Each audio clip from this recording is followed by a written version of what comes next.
Don't have a cow, unraveling slang in English.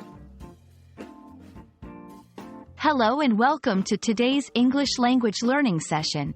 In this video, we're going to dive into the fascinating world of English slang. Specifically, we're going to explain the meaning and usage of the phrase, don't have a cow.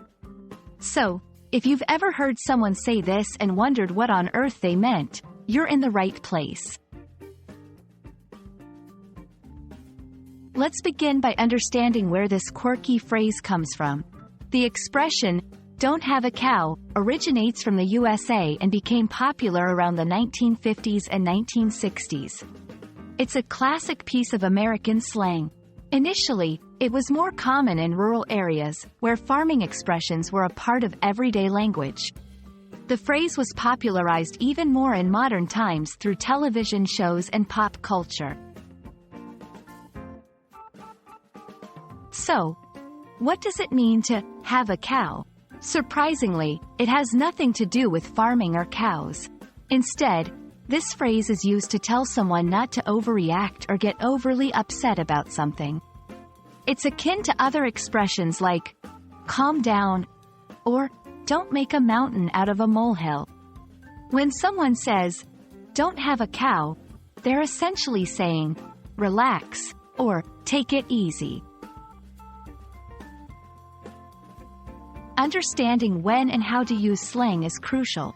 Don't have a cow is typically used in informal settings among friends or family. It's not appropriate for formal situations. Here are a couple of examples. 1. Scenario. Your friend is panicking because they can't find their phone. 2.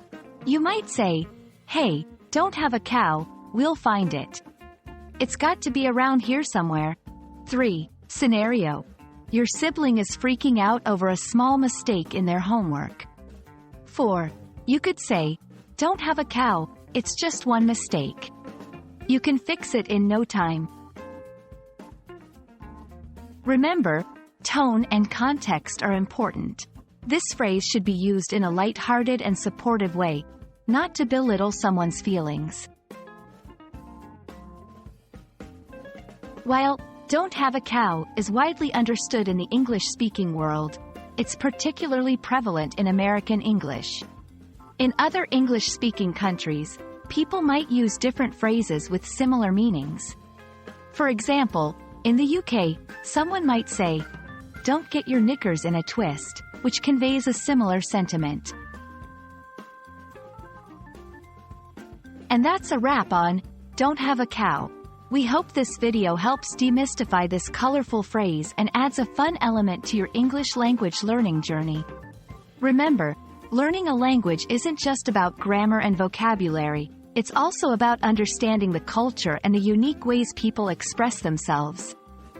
So, don't have a cow about learning English slang. Embrace it and have fun. See you in the next video.